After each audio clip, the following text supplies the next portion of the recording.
ছেড়ে দি না, 100 জনকে দিতে সময় লাগবে। প্রভুদের আগে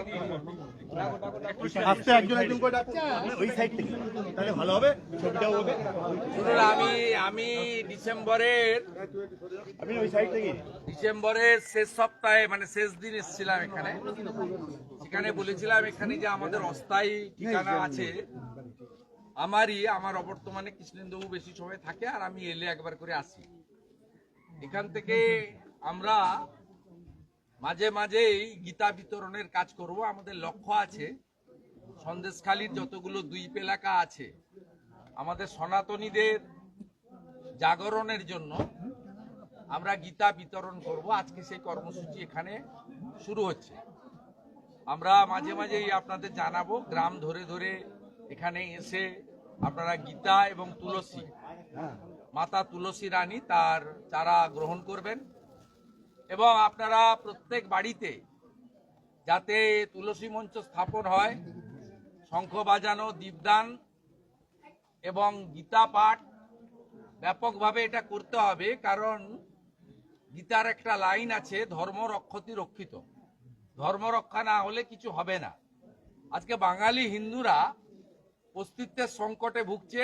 আপনাদের এখান থেকে কিছুটা দূরে সাতক্ষীরা, বাংলাদেশে হিন্দু জনসংখ্যা 1947 সালে 33% থেকে আজকে 7% নেমে গেছে। পশ্চিমবাংলায় একই, আমরা হিন্দুদের আমাদের জনসংখ্যা ছিল 85% 47 সালে এবং 51 প্রথম সেন্সাস অনুযায়ী।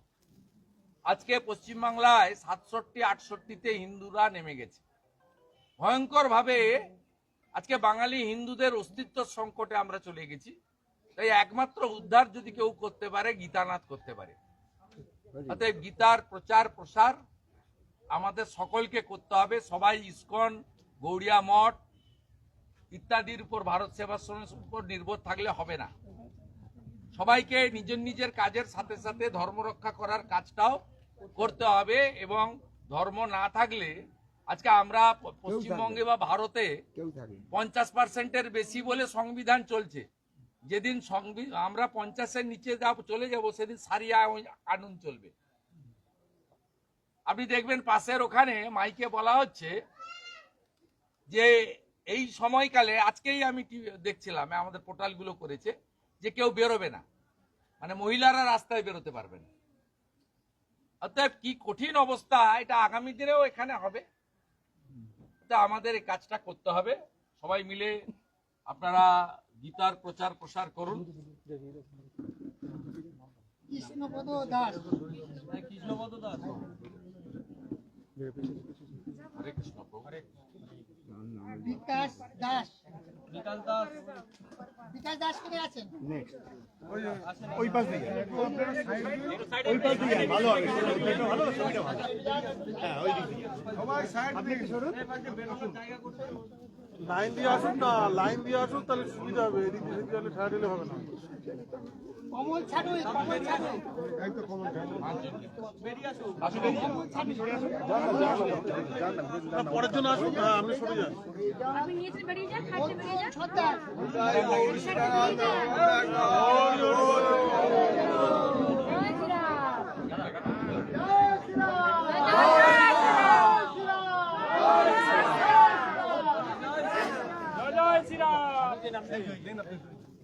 আমাদের স্থানীয় ভলেন্টিয়াররা বাকি বিতরণ করবে, আপনারা প্রত্যেকে গ্রহণ করবেন। এখান থেকে মাঝে মাঝে গীতা বিতরণ হবে।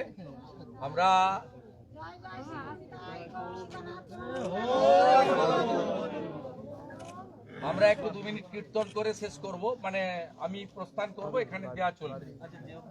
শ্রী কৃষ্ণ চৈতন্য প্রভু নিত্যানন্দ শ্রী অদ্বৈত গদাধর শিবাসাদি গৌর ভক্তবৃন্দ। হরে কৃষ্ণ কৃষ্ণ কৃষ্ণ হরে হরে, হরে রাম রাম রাম হরে হরে। গৌরনিতাই প্রেমানন্দে গৌরাঙ্গ গৌর গৌরাঙ্গ। তুলসী কীর্তন জানেন তো? হ্যাঁ, গান দেখি মা।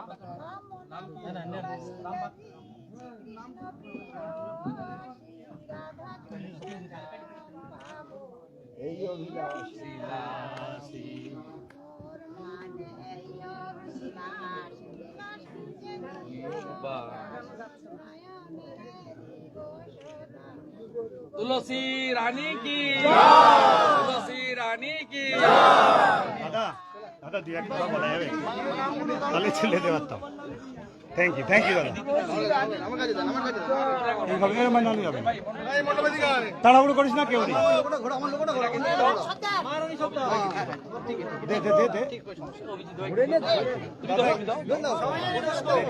দাদা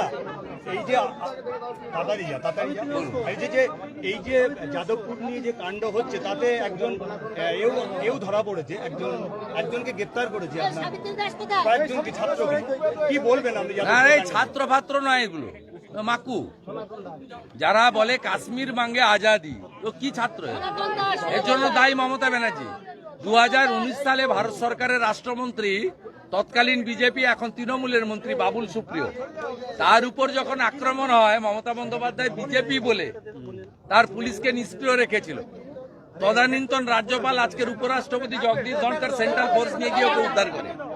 আমাকে যেদিন 2023-এ আক্রমণ করে যাদবপুরের গেটে মাওবাদীরা, যে পুলিশ যাদেরকে গ্রেপ্তার করতে বাধ্য হয়েছিল তাদেরকে রাত্রিবেলা 12টার সময় মমতা ব্যানার্জির ফোনে মুক্তি দেয়। ফ্র্যাঙ্কেস্টাইন তৈরি করেছে, ভুগতে হবে। বাঘের পিঠে চড়েছ। যারা জাতীয় পতাকা তোলে না, বন্দে মাতরম গায় না, জাতীয় সঙ্গীত মানে না, সনাতন ধর্মের বিরোধিতা করে, কাশ্মীর মাঙ্গে আজাদি বলে, টুকরে টুকরে গ্যাং, সব সমান। যারা সেকুলারিজমের কথা বলে তারাও যেমন, আর যারা মাওবাদের কথা বলে, ভারতবর্ষের সংবিধানকে মানে না, গোমতী থেকে গোদাবরী আলাদা দেশ চায়, তারাও সমান। এই ছোট্ট করে বলুন, এই কাণ্ড নিয়ে কি বলবেন? যাদবপুর কাণ্ড নিয়ে ইমিডিয়েট রাজ্যপাল মহোদয়ের উচিত আরজি করের মতো ওখানে সেন্ট্রাল ফোর্স দিয়ে পঠন পাঠন, গবেষণা এবং বিশ্ববিদ্যালয়ে ইউজিসির গাইডলাইন মেনে শিক্ষা সংক্রান্ত কাজ ছাড়া অন্য কাজ বন্ধ করে দেওয়া দাদা। এই যে এবং অবিলম্বে ছাত্র সংসদেও তালা লাগানো উচিত, ওয়েব কুপার অফিসেও তালা লাগানো উচিত, ব্রাত্য বসুর অফিসেও তালা লাগানো উচিত, আর তথাকথিত সেকু মাকুদের ছাত্র সংগঠন তাদেরকেও করা উচিত। আর যারা আরএসএস সংগঠন, আরসিসি সংগঠন না কি একটা বলছেন, মাওবাদীদের সংগঠন, মাওবাদীদের যে ছাত্র সংগঠন বলছেন, সেই আরসিপিপি নাকি, সেই সংগঠনকে অবিলম্বে তাদের বিরুদ্ধে ব্যবস্থা গ্রহণ করা উচিত। মুখ্যমন্ত্রী তো বলেছেন যে ভুয়ো ভোটার নিয়ে প্রায় পাড়ায় পাড়ায় সব বেরিয়ে গিয়েছে, কি বলবেন আপনি এটাকে? মুখ্যমন্ত্রী নিজেই ভুয়া। এখানে শাহজাহান ছিল সাতক্ষীরা থেকে রোহিঙ্গা মুসলমান এনে বসিয়েছে। এই সন্দেশখালীতে যদি আপনি তল্লাশি করেন 1000 রোহিঙ্গা মুসলমান পাবেন, যারা ভারতবর্ষের নাগরিক নয়, অনুপ্রবেশকারী। শাহজাহানের গাড়ি যে চালাতো ড্রাইভার, সেই তো রোহিঙ্গা।